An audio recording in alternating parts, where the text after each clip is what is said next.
of talking to the absolute hottest girls, talking to that 10, the one that intimidates you, the one that scares you, the one that puts you in your head, makes you nervous, makes you forget you know how to speak English.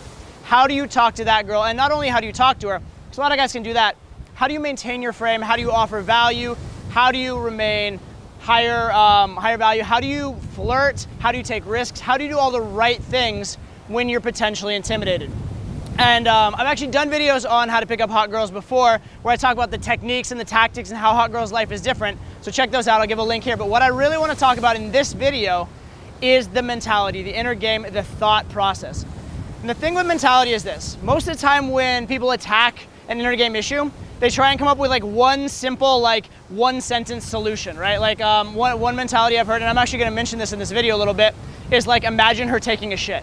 Right? Someone once said that, right? If you have this girl that's like intimidating to you and like you think she's a goddess, just imagine her on a toilet taking a shit, and that should, like, you know, change it up so that you can treat her as a human being. And that's great as far as it goes, and it might help you a little bit, and it's funny, which is good, and if it gets you laughing, that's definitely good in the moment. But it's not really a complete solution, right? Because you can imagine that for a second, but when you're talking to the girl half an hour in and she's talking about how, this is a true 10, she's talking about how like her last boyfriend flew her around in helicopters everywhere, and you're like, oh fuck.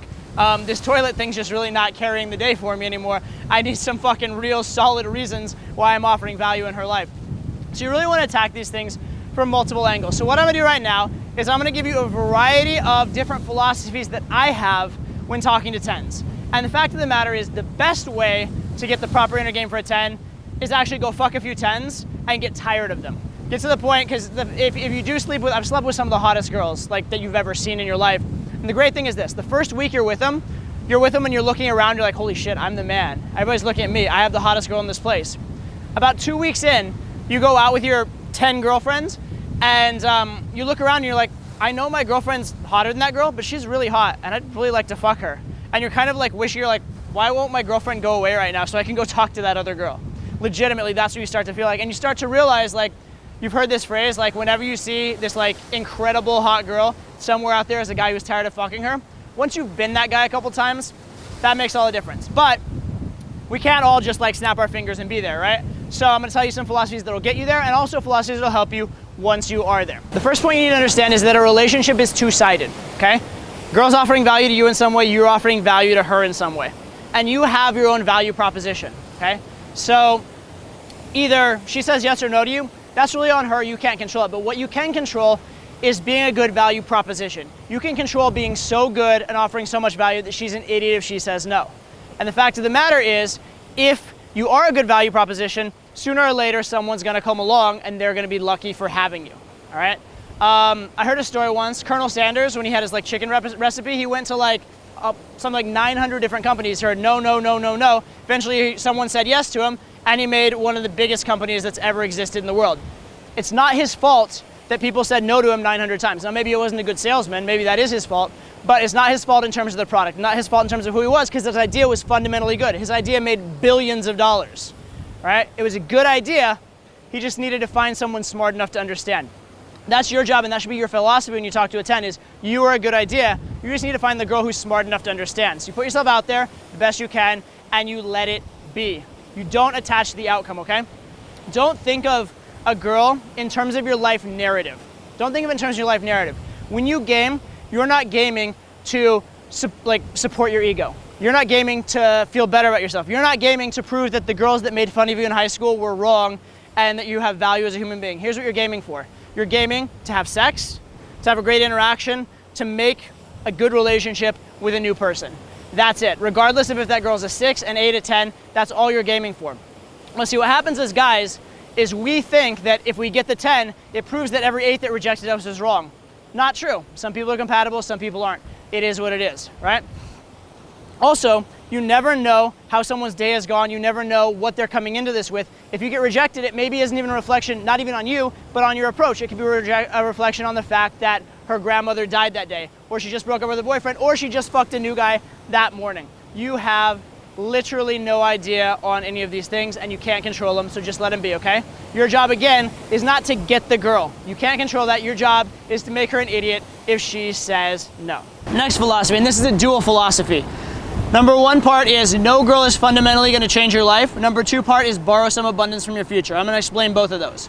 First, no girl is gonna fundamentally change your success with women, okay? Here's the deal.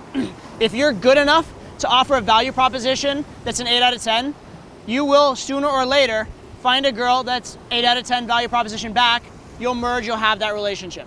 If you have a value proposition that's 10 out of 10, you sooner or later will find a girl that's 10 out of 10, and that value proposition will work out, and you'll have that relationship, okay? Now, if you have 8 out of 10 value proposition, you may occasionally luck in and get a 10 out of 10, but you can't control it, so you shouldn't think about it. If you have a 10 out of 10 value proposition, there may be a period of time where you don't find that right girl and you sleep with some 8s out of 10, but sooner or later, you should have absolute belief in that abundance. No girl is going to fundamentally change your life. Even if you were to marry a girl, like even if you met a girl and that's the girl you marry and raise your kids with, she definitely had an impact on your life, right? Well, here's the thing. If you hadn't met her, you would have probably met a different girl of sort of an equivalent caliber. You would have married her, had kids with that girl, and you would have had a different life, but equally as good. So women can change your life, but they don't make or break your life. You make or break your life depending on how good you get, okay? Now, but what if you say to yourself, okay, well, great, Todd, you're telling me how to get a 10. What if I think I'm a 7 or an 8 right now? Well, what the fuck? You just told me I can't get the 10. Well, here's the thing. 2 things. Number 1, lucky things happen. Number 2, that was pretty close. Number 2, borrow some abundance from your future. If you are on the path of becoming a 10, if you're on the path of getting there, your time right now, you as a person, is just as valuable as if you were that 10 down the line. Imagine, not that women just respond to money or whatever, but just for a metaphor, imagine the extreme gold digger who just wants the hottest girl in the world. If she can meet Bill Gates when he was building Microsoft in her garage, she should definitely fucking date Bill Gates, because in his future, he's the richest man in the world, or one of the richest men in the world, right? His future value was super, super high because he was on the right path.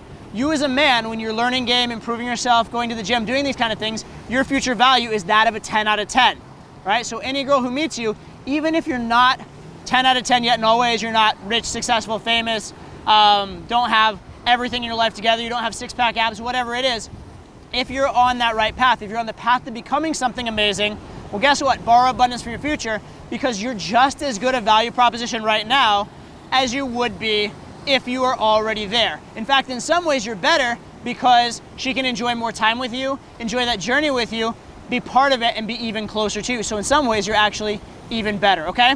So these are 2 things. Number 1, understand that you are the determinant of your own success, not the women. No woman is going to fundamentally change your life. Number 2, borrow some abundance from your future. Understand that whatever path you're on, whatever that outcome is, you are already there in principle. You are already offering as much value as if you were. So it's not so much what you tangibly, factually have at this moment in your life, it's what's the journey you're on, is it a positive journey or not? One last word on value.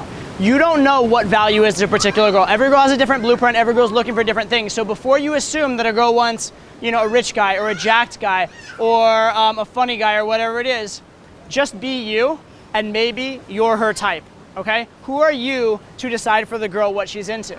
It would be, it's bad if you walk in and you're not the girl's type. It's not ideal, right? But what's really tragic is if you go in trying to be something you're not, trying to be the rich guy or trying to be the jack guy or trying to be whatever it is, when what she really wants is your type, and by not being you, you're actually rejecting yourself. So never assume against yourself. Always assume as your default that your type is what she's looking for. You can adjust if needed if you get extra information, but your default is, I am of value, and also I'm the right type for this girl. Next point is, value isn't even necessarily the most important thing. Okay, we like to think that it's all calculus and the girl's making a rational decision, but deep down when a girl has sex, it's usually more about the experience than about anything else. So focus there and just trust that the value exists. Lastly, in terms of this no value kind of premise, don't look a gift horse in the mouth. Don't look a gift horse in the mouth. If the girl likes you, don't try and psychoanalyze why she likes you. You don't have to figure it out. You don't have to know why. You just have to know it's the case. If you found a $100 bill on the ground, you wouldn't question how it got there. You just pick it up and fucking spend it, right? Same kind of thing. If the girl's into you, just go with it, all right? One of the guys I know who's better at game than just about anybody is not a guy that you would perceive of as having the best value. When I asked him, how do you, view value propositions with girls, he's like, I don't know, I'm a man, I have a penis, they're supposed to like penises. I'm a man, they're a woman, it's supposed to happen, right? That's the philosophy you want to have. Not that you have to earn anything, not that it's a big deal to have sex, it's just supposed to happen, so don't overthink it. Don't get in your own head and don't try and do calculus. Just enjoy it. Just enjoy it when things are going your way. So what I've given you here is a variety of outlooks, frames if you will, on how to deal with very, very hot girls. But if you're paying close attention, you may have noticed some of these frames actually conflict with one another. On the one hand, I told you how to offer value, and I told you, what value is, and then I told you value doesn't even matter. How do you resolve these paradoxes in your head? Well, here's the model I'm gonna give you, and this is actually useful for this, is useful for every single thing in life. This is how you should look at almost any problem you're gonna encounter anywhere, all right? There's information that's right, information that's wrong, and information that's irrelevant. And in any situation, you wanna focus on only the information that is both right and relevant, okay? So in this case, I want you to adopt one further thought, which is any information which doesn't help me is irrelevant, okay? So you need to adopt the information which is right and helps you at the moment, and the rest you should consider irrelevant. Anything you can't directly control is irrelevant. So for example, the fact that the girl used to date a guy that flew around in a helicopter, irrelevant. The fact that you used to date the quarterback of an NFL football team, irrelevant. The fact that you're short or balding or that you're not rich, irrelevant, because at that moment you cannot do anything about it. So you accept only the truths that are relevant in the moment. And relevant again means actionable, okay? So within these models, look at what's right, that is actionable, drop the rest, and just go for it. And remember, you're not gaming for a narrative, you're not gaming for your ego, you're gaming for a result. So when things go your way, don't overanalyze it, just enjoy.